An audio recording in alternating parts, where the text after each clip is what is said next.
صباح الخير. قاعدة أجري لتحت مني حطيت. يا رب ما يكون احترق، يا رب يا رب ما يكون احترق يا ويلي يا ويلي. ماي جاد، لازم أغير القدر بسرعة لأنه اوكي امور تحت السيطرة. كيف وانا مطقمة مع القلاية نفس اللون. كيف حالكم يا جماعة؟ صباحكم خير وسعادة وتفاؤل وإيجابية وجمال بإذن الله. خلوني بس أنقل البصل المحروق صباح التفاؤل والإيجابية. أوكي، البصل والطماطم صار هنا. طبعا صحيت إلي قلت خليني أسألها إيش تبغى على الفطور اليوم. الملكة لازم تتدلل ونعطيها الأكل اللي هي تحبه، فخلاص هذا الشيء راح أتبعه معاها.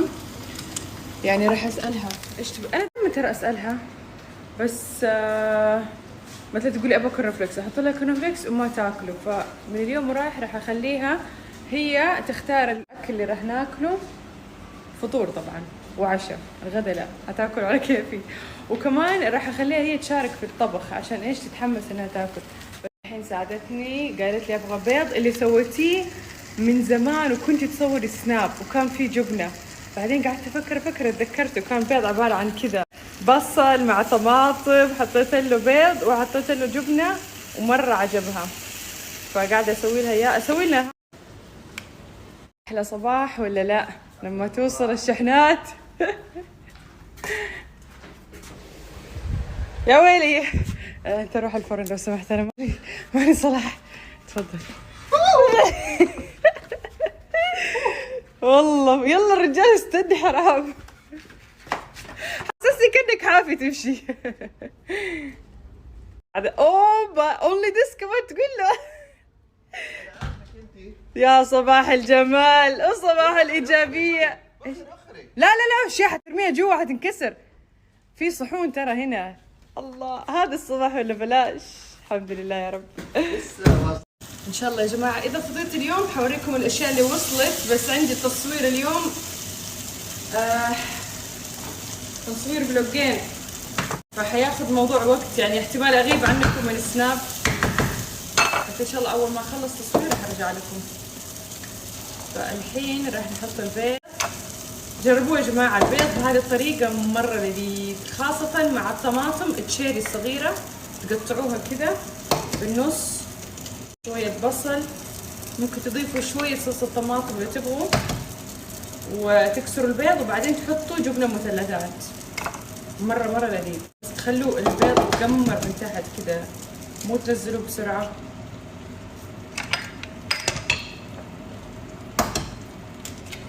بيض صغير والله، في روسيا ما شاء الله البيضة كبيرة. يعني مثلا اسوي 4 بيضات تكفينا كلنا. هنا لا، لازم اكسر مليون بيض عشان 1 2 3 4 5 6 7.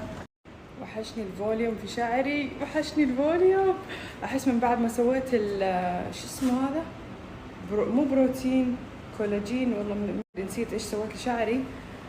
حلو صراحة. يعني تخيلوا أنا أتروش وما أنشف شعري ولا نقطة، بس أحط له منشفة وبعدين أشيله لما ينشف كذا بنفسه، وكذا يصير الشعر بنفسه ناعم. شوفوا حلو. بس أنا مرة أحب الفوليوم في الشعر، مرة أحب الفوليوم، فعشان كذا وحشني الفوليوم صراحة. بس بنفس الوقت الشعر كذا يظل مرتب دائما، مو خش 24 ساعة، فحلو صراحة.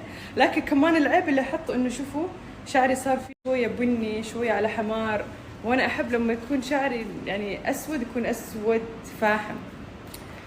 فشكلي راح اصبغ، رغم اني ما ابغى اصبغ شعري ابدا، ما ابغى اتعب شعري، ما ادري والله. بس انا قلت لها راح يفتح الشعر، قالت لي ايه راح يفتح درجه يمكن، وبالفعل احط انه فتح. وقالت لي كل ما تتروشي اكثر، هي قالت لي انت كل ما تتروشي اكثر كل ما المفعول راح يخف. يعني خلال الشهر حيرجع شعرك كشه، يعني مش كشه زي ما كان، بس كشه كذا محترمه نوعا ما. فقاعده اروش شعري، احاول عشان شويه يرجع الفوليوم، لان احب الفوليوم اكثر بالشعر. بس صراحه مره يريح يعني انكم تاخذوا الشاور وما تستشعروا شعركم، وشعركم يظل كذا ناعم. واو صراحه. بس في كثير قالوا لي انه مضر للشعر، يعني على المدى البعيد يطيح الشعر وكذا. بس صراحة الشعر بعد الجلسة هذه يصير ناعم ناعم ناعم طريقة ما تتخيلوا. حتى لما تروشوا بالشامبو ما تحطوا بلسم ولا شيء كنت تمسكوا الملمس مرة ناعم. يعني صراحة حلو يريح، بس للأسف مضر للشعر. يعني أي شيء فيه فرد، فيه ليس. الله عليك يا عبد الرحمن، الله عليك. انت رايك تشتري ثلاجة هنا؟ والله مفروض جنب الباب ولا برا تحطيها؟ والله في ناس كذا مسويين ترى. ايه، يحطوا برا سناكات ويحطوا شيبسات ومويه وعصاير للدليفري. الدليفري ياخذ هذا طلبيتك انت. هذا حقي. ايه الدليفري هذا اللي يلبسها مو لي. حنوريكم. انا عمري اشتري اصلا شيء عشاني. لي مسكين انا والله، مسكين ايه صح والله. العب دور المظلوم، العب دور المظلوم كالعاده. والله يا جماعة ما تصدقوا قد ايش وحشني هذا الروتين. اصحى الصباح، اسوي الفطور، انظف البيت، اكل القطط. اوه ماي جاد يا جماعة، والله من جد من جد من جد الحمد لله. الانسان ما يحس بنعمة الاشياء اللي حواليه وبنعمة اليوم البسيط حتى اذا ما يسوي فيه شيء، الا لما يمرض يصير له كذا ظرف، يصير له شيء كذا يحس بنعمة يوم وبنعمة الأشياء اللي كان يسويها، بنعمة بساطة الأشياء. فمن جد دائما دائما قولوا الحمد لله دائما. يعني مهما كان تمروا بيوم سيء، بيوم حلو، مريتوا بظروف صعبة، صار لكم موقف سيء، دائما قولوا الحمد لله. من جد يعني الحين قاعدة أطبخ كذا مبسوطة ورجعت الروتين، والحمد لله إنه إيدي رجعت صحتها وعافيتها. فمن جد من جد من جد دائما لا تنسوا تحمدوا ربكم دائما. ما شاء الله اليوم الجرس ما وقف. مين كمان؟ ما توقعنا شحنة. من أين الحزي؟ اللي يصلح الباب. اوكي. كوبي المفضل، لكن الحين طلعت من شيء أكواب. اوه ماي جاد متحمسة. أكثر شيء متحمست له في الكرتون الصحون والأشياء الجديدة اللي جبتها. ان شاء الله اوريكم اياها. بس هذا الكوب المفضل حاليا، بس بعد ما افتح الشحنه حنشوف حيكون في تغيرات. هذا الشاي، اسوي لي شاي اخضر يا جماعه. امس في الليل وانا نايمه قبل ما انام قلت خلاص من بكره حبدا الدايت كذا، من بكره ما فايده. الحين شكلي هاكل جوعانه موت. انا بس اجوع انسى الدايت. دايت بلا خرابيط. حط له نعناع شوية، حطيته كذا بكيس عشان ما يخرب. راح اسوي لعبد الرحمن هذا راح اسوي لعبد الرحمن كابتشينو سريع التحضير.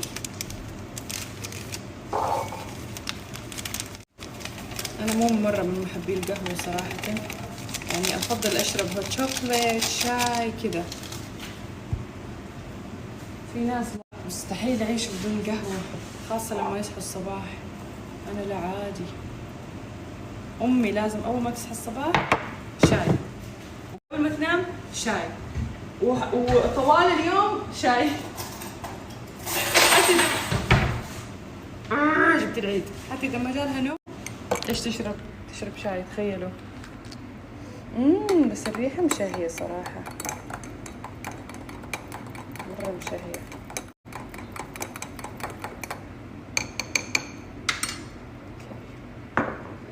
حسوي الإلين كمان هوت شوكولات، وراح احط لها بيديشور. هذه الخلطة دائما اسوي لها لانه هي ما تحب تشرب بيديشور لحاله، فاسوي لها اياه مع هوت شوكولات. خلينا نحط البصل اول.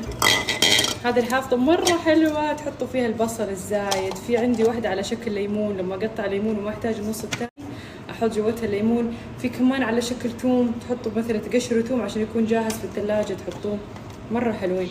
في على شكل طماطم، في افوكادو، في حتى موز. تخيلوا هتلاقوها في كل مكان. اتوقع في هلا والله، هلا بالشيخة، هلا بلولي، هلا. كيف نمت اليوم؟ ما شاء الله نامت 13 ساعة ما شاء الله. هذا عوضتي صح التعب والايام اللي ما نمتيها كويس المستشفى. ايوه والله ميت التعب للحين. ايوه حتى الان تعب. ايوه سلامتك. I will do for you hot chocolate. اوكي اوكي. لازم تشربيها كلها. اوكي. هذا الهوت شوكولات اللي هو من نس اوكي الخلطة مرة سهلة وسريعة. ايش نسوي يا لولي؟ نحط ملعقتين. جماعة أنا عندي مشروب كده. عندك هذا جيلي. فاكر لما سوينا مقلب فيه؟ أيوة. عبارة عن شوفوا كأنه شاي تركي صح؟ المشكلة انه حاطين الشاي لونه احمر زيادة عن اللزوم، يعني لو هو بني اكتر او احمر غامق هو عبارة عن شمعة اصلا. بس مين شال هذا اللي في النص؟ ما تدري؟ ما علينا. حطيت النسكويك، راح احط له شوية موية. That's good. نحاول نخلي المويه قليل عشان نزود ايش؟ حليب.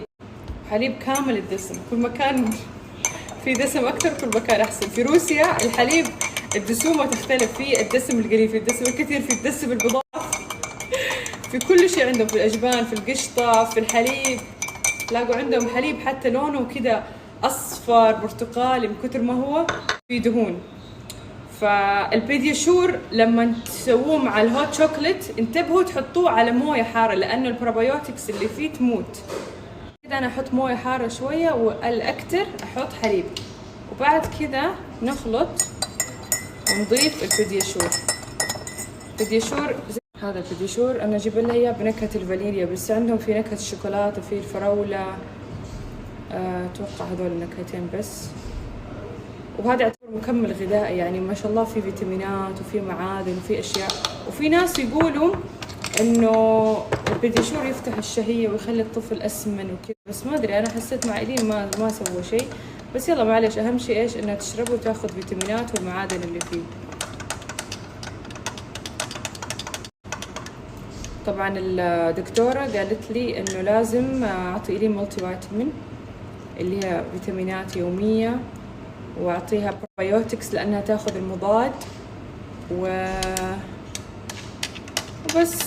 بالنسبه للاكل لسه ما سالنا لانه عندنا موعد ان شاء الله كمان يوم السبت. راح نسال الدكتور انه نبغى شيء يفتح الشهيه وايش موضوع الاكل مع ايلين لانه ما حابين نفتح الموضوع خاصه. شاطره بنتي. يلا اشرب مويه بعد بسرعه. معاناه تخليه فمها نص ساعه وتقعد تشتكي. والله حلوه دي. والله ايلين والادويه معاناه. ما ادري منين طالعه. ها؟ حتنكر انك انت تكره الادويه مره؟ انا اكره الادويه، انا اشرب الادويه دائما. ايش فيه؟ لا انت صغيره. Oh my god عبد الرحمن. Oh my god. هذه شائعة. Oh my god I cannot believe you said that. Oh my god. Oh my god. صحيحه؟ والله ما ادري بفكر. ما ادري مين اللي قال لي اميره ما تاخذ الادويه. لا مو ما اخذ ادويه، كنت اخاف ابلع الحبه. تخافي تبلع. ايه اخاف اني اختنق، بس هذا اللي صار. انت انا غلط. اسف غلطنا بحقك. اهم شيء خليني ارجع المضاد الثلاجه. هذا لازم مرتين، يعني الحين اعطيناها الساعه 1، لازم بالليل الساعه 1 مش كنا تنام قبل 1. جي الساعه 12 عادي قبل تنام، ما فرقت ساعه ساعتين ساعه وساعه ونص ما تفرق. يلا لولي يلا اكل. يلا يا بتصوري كواهي قالك تبغى تصوري. تصورين. ايش رايك نفتح الاليت سناب؟ والله تشوف فضايح. لولي تبي تفتح سناب؟ الين نسوي لك سناب كده. انتي وبابا اثنينكم صوروا مع بعض. نصور مع بعض انا وانت. ايش رايك؟ قولوا لي يا جماعه ايش رايكم انتوا وعبد الرحمن يفتح سناب؟ ايه حتشتركوا حفتح، مو افتح سناب وتصدمونا. خذها حط هذا عشان هي اعلم. هلا حبيبي سوري خربتي علي. سوري. دحين لازم اصور. بسم الله الرحمن الرحيم. كيف البيض؟ والله في Hi المال. guys, how are you? Good. Hi guys, good morning. Today we're eating some eggs, scrambled eggs. امشي كيف لفت الجوال. ايه طبعا الين والله ترى يعجبها ترى ايه تصور كثير. بس بالانجليزي ما تصور بالعربي لان ترتاح تتكلم بالانجليش اكثر. ايه مثقفه بنتي. يس. وعندها مقاطع مليون في جوالها، مليون. فضايح بلاوي. خليني اوريكم واحد المقاطع. اقضوا على البيض. قررت اني اكل بعدين اوريكم. بسم الله. انا لسه ما دقت. هذا لقمتي زي بيش. معلش. ايش هذا جبن ولا ايش اللي فوق؟ وين؟ اي والله هذا جبنه جبن. مثلثات. ايه. جميل. والله اني فنان. انا اللي اشتريت البيض. تعرف ليش لذيذ؟ لانه نقطع الطماطم معاي. صح يا لولي؟ يعني مشاركه جماعيه ما شاء الله. مشاركة. عبد الرحمن لا مو انت اللي اشتريت بيض، دليفري اللي جابه. قولي والله. إيه بس انا اللي دفعت قيمته برضه. اهم شيء صح. انا اللي سويت الاوردر من جوال. والله مرة لذيذ يا جماعة، وأحلى شيء لما تاكلوه على طول من المقلاة تحسوا له طعم ثاني. اي والله من جد. هات حبيبي انا اكلك. كفو عليكي. شاطرة. كيف حالك؟ اليوم كويسة؟ ما شاء الله نامت. مو مرة؟ قول الحمد لله. يا جماعة في خبر مرة حلو. أختي جاية. أخته مرة رفع الكلام. قولي خالتي جاية. أختك جاية. قولي خالة ميمي. مرة ما تسميها خالة، أحس إنه كذا. ما قالت لي أنا بابا عشان تقول لها هي خالة. قولي مين اسمه هذا اللي بجنبك؟ هذا إيش اسمه؟ هذا أيه؟ عبد الرحمن. ما شاء الله. هو بابا؟ لا ليش ما تقولي بابا طيب؟ ما يعجبني. مو لازم يعجبك. وأنا مين؟ ماما. زمان هذه يعني عسل وقمر. وبابا؟ بابا يعني سبة. يا أنا عارف. بابا هذه يعني بيض. بيض.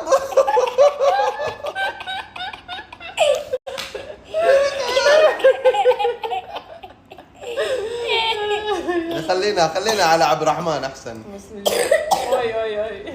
اوي اسمعي، واحدة متابعات اسمها جي كي تقول انها تحبك مرة كثير، ايش حتقولي لها؟